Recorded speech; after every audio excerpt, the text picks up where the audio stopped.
Hello, welcome back to Learning Sefer Institute. This is me, Salman Najib, and in this video, I'm going to tell everything about IELTS speaking module. Keep in mind, this video is not for those students who are particularly looking for how to give answers of part 1 and part 3 and how to talk about cue card. So इस video के अंदर हम IELTS speaking module के format के हवाले से बात करेंगे, किस तरह के क्वेश्चंस वो आपके सामने रख सकता है, कितने पार्ट्स होते हैं और आपने फिर क्या करना होगा.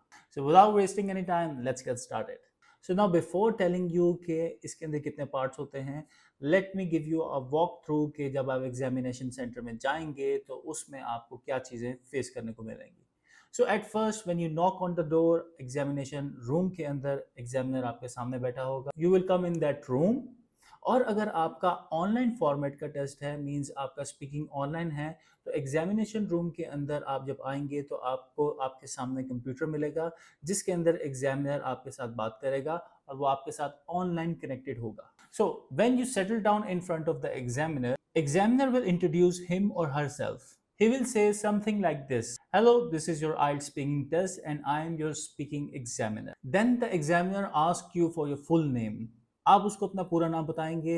फॉर इंस्टेंस जिस तरह मेरा नाम सलमान नजीब है, I will say my full name is Salman Najeeb but you can call me Salman. अब ये वो ऐसी स्क्रिप्ट है जो हर कोई स्टूडेंट यूज़ कर सकता है और वो बुरा भी नहीं बनाते. इसमें आपको कोई बैंड स्कोर के ऊपर इफेक्ट भी नहीं आएगा क्योंकि अभी आपकी इवैल्यूएशन स्टार्ट नहीं हुई है. रिमेंबर, जब एग्जामिनर पार्ट 1 के सवालात आपसे शुरू करता है तब आपकी इवैल्यूएशन स्टार्ट होती है. आपका नाम पूछने के दौरान वो आपसे आपका आइडेंटिफिकेशन प्रूफ भी मांगता है. अब आइडेंटिफिकेशन प्रूफ वो होगा जिसके थ्रू आपने अपना टेस्ट रजिस्टर करवाया होगा. It can be your ID card और योर पासपोर्ट. तो आप उसके उसके हैंड ओवर करेंगे and for the online test आप उसको सामने अपनी स्क्रीन पे ऐसे करके दिखाएंगे. अच्छा, इसके बाद कुछ ऐसे फिक्स क्वेश्चन होते हैं जो लाजमी होता है कि एग्जामिनर करेगा, मींस इनके चांसेस ज़्यादा होते हैं. जिस तरह एक क्वेश्चन है, डू यू वर्क और स्टडी, या कैन यू इंट्रोड्यूस योरसेल्फ, या प्लीज़ इंट्रोड्यूस योरसेल्फ. अब इसके अंदर आप ज़ाहिर है आंसर करेंगे हाँ मैं काम करता हूँ या मैं पढ़ता हूँ. जो भी आपका आंसर होगा, पर्टिकुलर आंसर, वो आप उसको कर देंगे एंड देन फिर आपका पार्ट 1 स्टार्ट हो जाएगा. समटाइम एग्जामिनर ये कहता है कि now we are starting the speaking test, so let's start with part 1. और समटाइम्स वो ये बात नहीं करेगा.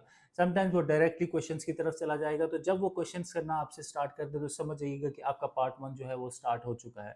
So now what happens in part 1 के अंदर क्या होता है वो डिस्कस कर लेते हैं. लेकिन उससे पहले मैं आपको बता दूं कि IELTS स्पीकिंग के अंदर कितने पार्ट्स होते हैं. So in IELTS speaking you are going to get 3 parts. 3 different parts होते हैं. हर एक पार्ट की जो रिक्वायरमेंट होती है वो डिफरेंट होती है. So in part 1 you are going to get generic sort of questions. वो क्वेश्चन जो आपकी लाइफ से रिलेटेड होंगे. फॉर इंस्टेंस एग्जांपल देता हूं, do you have a pet, do you like shoes, how often do you buy shoes, do you like to do online shopping. ये आपसे ये सेल्फ सेंट्रिक जो सवाल होते हैं, मतलब आपकी ज़ात से रिलेटेड जो सवाल होंगे वो करेगा. वो आपसे पूछ सकता है कि आप पैसे जोड़ते हैं, डू यू सेव मनी. वो आपसे पूछ सकता है कि जो आप पैसों का इस्तेमाल कहाँ करते हैं, या क्या आपकी कंट्री के अंदर लोग पैसे जोड़ते हैं. इस तरह के वो सवाल करेगा and it can B 4, 5, 6 depending on. Sometimes अगर आप लैक कर रहे हो चीज़ों को एक्सप्लेन करने में, या आप सही तरह से आंसर नहीं कर रहे हैं जो कि रिक्वायरमेंट है, तो वो आपसे ज़्यादा सवाल कर सकता है ताकि आपको इनकरेज कर सके. पार्ट 1 जो है वो एक वार्म अप सेशन होता है जिसमें आपको रिलैक्स किया जाता है, छोटे छोटे क्वेश्चंस दे के आपको कंफर्टेबल फील करवाया जाता है ताकि आप ज़रा वार्म अप हो जाएं, क्योंकि आगे आने वाले जो टास्क हैं वो ज़रा थोड़े से एक्सटेंसिव होने वाले हैं. सो ये एक बेसिक ओवरव्यू था पार्ट 1 का, स्पीकिंग मॉड्यूल का. अब इससे आगे आता है पार्ट 2. तो in part 2 you are going to get a cue card, जिसको हम टॉपिक भी कहते हैं और जिसको हम कहते हैं कि यार जो टॉपिक वाला क्वेश्चन है ना वो हमसे नहीं होता. तो अक्सर स्टूडेंट से सुना है कि जो क्यू कार्ड है वो बहुत ज़्यादा टफ लगता है.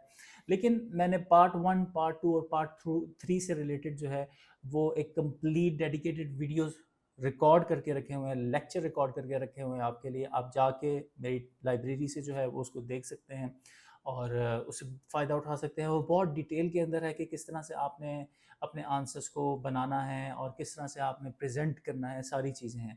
तो क्यू कार्ड की बात करते हैं. एक टॉपिक आपको दिया जाएगा, तो उस टॉपिक को प्रिपेयर करने के लिए आपको 1 मिनट दिया जाएगा एंड आफ्टर दैट जब 1 मिनट कंप्लीट हो जाएगा you will be given 2 minutes at least to speak on it. कम से कम आपने उसके ऊपर 2 मिनट बात करनी होगी। मैक्सिमम का क्राइटेरिया जो है उसके ऊपर हम नहीं जाएंगे, हमने अपने 2 मिनट पूरे करने हैं। अब ये जो टॉपिक है वो मैंने जैसे बताया कि वो किसी भी किस्म का हो सकता है, तो आप ये सोचने पे मजबूर हो जाते हैं कि यार जिस चीज़ के बारे में मुझे पता ही नहीं है, मैंने कभी ज़िंदगी में नहीं सोचा, तो मैं उसके बारे में क्या बात करूँ। तो यहाँ पे अब आप जाके मेरी वो टेस्ट लाइब्रेरी वाली वीडियो देख सकते हैं, जहाँ पे मैंने ये आपको बताया हुआ है कि क्यू कार्ड के अंदर आइडिया कैसे जनरेट करना है, और within a blink of an eye बहुत जल्द आप आइडिया क्रिएट कर लेते हैं। ऑब्वियसली प्रैक्टिस तो लगती है, 2-3 हफ्ते आपको लग जाते हैं सेट होते, लेकिन मैं आपको इस बात की गारंटी देता हूँ कि जब अगर वो आप स्ट्रैटेजी जो मेरी है वो आपने अप्लाई कर दी राइट वे में, तो 2 से ढाई हफ्तों के अंदर अंदर जो है आप क्यू कार्ड के लिए रेडी हो जाते हैं। अब क्यू कार्ड में होता ये है कि आपके सामने एक टॉपिक होता है और टॉपिक के नीचे उसके पॉइंटर्स भी होते हैं। तो अगर आप गौर करें, आइल्स ने आपके लिए बहुत हद तक चीज़ें आसान कर दी हैं। आसान कैसे की हैं कि लेट्स अज्यूम ये जो आपके सामने अभी टॉपिक स्क्रीन पर आया हुआ है, इसके पॉइंटर्स मैं हटा दूँ, मतलब इसको पॉइंटर्स को मैं छुपा दूँ और सिर्फ टॉपिक के ऊपर अगर हम रहें, तो आपके लिए कितना मुश्किल हो जाएगा इस टॉपिक के ऊपर बात करना। यार मैं इसके ऊपर बात क्या करूँ, क्या कहूँ, कहाँ से शुरू करूँ, कहाँ पे ख़त्म करूँ? तो जैसे ही इन पॉइंटर्स के ऊपर से मैं ये लेबल हटाता हूँ, तो अब आपको पता चल गया कि मैंने बात क्या करनी है इस टॉपिक से रिलेवेंट। तो आप देख रहे हैं जो पॉइंटर्स आपके सामने आ रहे हैं वो आपको बता रहे हैं ये जो टॉपिक आया हुआ है इसके बारे में ये बात करें। तो नॉर्मली 4 पॉइंटर्स होते हैं, उन्हीं के ऊपर आपने बात करनी है। प्रॉब्लम जो है वो ये आती है कि ये सारे पॉइंटर्स जो हैं ये इनको बोल के भी जो है आपके पास फिर भी टाइम बच जाता है, और उस बचे हुए टाइम पे क्या बोलें, क्योंकि अगर आप टाइम से पहले खामोश हो जाते हैं तो ये एक नेगेटिव इंप्रेशन जाता है। इट मीन्स आप अपनी बात को एक प्रॉपर टाइम में जो है वो कन्वे नहीं कर पा रहे, और इससे बैंड स्कोर इफेक्ट होते हैं। और अब बात कर लेते हैं इस पूरे क्यू कार्ड की वेटेज की। तो पूरे के पूरे आइल्स स्पीकिंग मॉड्यूल के अंदर जो सबसे ज़्यादा वेटेज है, 60% वेटेज जो है वो क्यू कार्ड की होती है। तो क्यू कार्ड आपका स्ट्रॉन्ग होना चाहिए। अब हम बढ़ते हैं पार्ट 3 की तरफ। पार्ट 3 बेसिकली पार्ट 2 का फॉलो अप क्वेश्चंस होते हैं।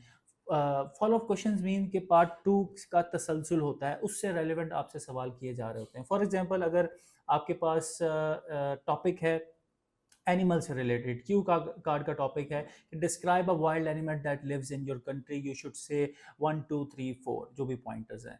और फिर पार्ट 3 में आपके पास सवाल आ जाएंगे कि what is the purpose of having a zoo, या what is the purpose of having zoos, plural में भी चला जाएगा।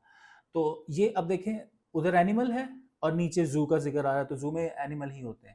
और दूसरी बात है, हो सकता है दूसरा आपसे सवाल वो कर रहे कि do you think that animal should be kept in जू। तो पार्ट 3 के अंदर ज़्यादा ओपिनियन बेस्ड क्वेश्चन होते हैं, इसका आंसर जो है वो ज़रा डिटेल में देना होता है। पार्ट 1 का आंसर जो है वो आप शॉर्ट दे सकते हैं, लेकिन मैंने कभी भी किसी स्टूडेंट को ये रिकमेंड नहीं किया कि आप आंसर शॉर्ट दें। मैं कहता हूँ कंप्लीट आंसर दें। कंप्लीट आंसर, अब मुझसे अक्सर स्टूडेंट कहते हैं कि सर कंप्लीट आंसर मतलब 2-3 सेंटेंसेस बोल दें। मेरा ये सवाल होता है कि यार when you are sitting in front of the examiner, उस वक्त आप थोड़े से नर्वस भी होते हैं, तो जब आप आंसर दे रहे होंगे तब आप इस चीज़ का ख्याल कैसे करेंगे कि आपने 3 सेंटेंसेस बोल दिए हैं? क्या आप उंगलियों पे गिनेंगे, अच्छा ठीक है मेरा 1 सेंटेंस हो गया, 2 हो गया, 3, दैट्स इट? नहीं, इसकी टेक्निक होती है, you have to give a very complete answer. छोटी सी एग्जांपल देता हूँ, do you have a pet, तो इसमें आपने बताना है कि सबसे पहले तो आंसर आ जाएगा येस और नो, कि है कि नहीं। देन फिर आप रीजनिंग देंगे, अगर आपके पास पेट है तो आप रीज़न देंगे कि हाँ मेरे पास पेट है तो क्यों है, और उसका नाम बता देंगे, वो कैसा है, उसके साथ खेलते हैं नहीं खेलते हैं, ये सारी चीज़ें बता के आपका आंसर कंप्लीट हो जाएगा। Again this video is not for the students के जो ये एक्सपेक्ट कर रहे हैं कि मैं आपको बताऊंगा कि इन पार्ट्स के आंसर आपने कैसे करने हैं, बिकॉज ये फॉर्मेट का लेक्चर है, इसमें आपने फॉर्मेट को अंडरस्टैंड करना है। अंडरस्टैंड अगर आप फॉर्मेट को नहीं करते तो आप टेस्ट भी सॉल्व नहीं कर सकते। सो पार्ट 3 के अंदर जो है वो आपने डिटेल में आंसर करनी है। ओपिनियन बेस्ड क्वेश्चन होंगे आपके पास, और ये आपसे 4 भी सवाल किए जा सकते हैं, 5 भी सवाल किया जा सकते हैं, डिपेंडिंग ऑन द एग्जामिनर और किस तरह से आप परफॉर्म कर रहे हैं उस दौरान। So all in all speaking module के अंदर you are going to get 3 parts, 1 2 3। Repeat कर देता हूँ, पार्ट 1 के अंदर जेनेरिक सॉर्ट ऑफ क्वेश्चंस होंगे, शॉर्ट क्वेश्चंस होंगे और आपकी लाइफ से रिलेटेड सवाल होंगे। एंड पार्ट 2 के अंदर आपको क्यू कार्ड दिया जाएगा, टॉपिक दिया जाएगा, उसके ऊपर आपने 2 मिनट बोलना होगा, प्रिपरेशन के लिए आपको 1 मिनट दिया जाएगा। एंड पार्ट 3 फॉलोअप क्वेश्चंस हैं, थोड़े डिटेल्ड आंसर होंगे इसके अंदर, और इसका जो एक लिंक है वो पार्ट 2 के साथ होगा। सो ओपिनियन बेस्ड क्वेश्चन होंगे पार्ट 3 के अंदर, आपने अब इसकी प्रैक्टिस करनी है।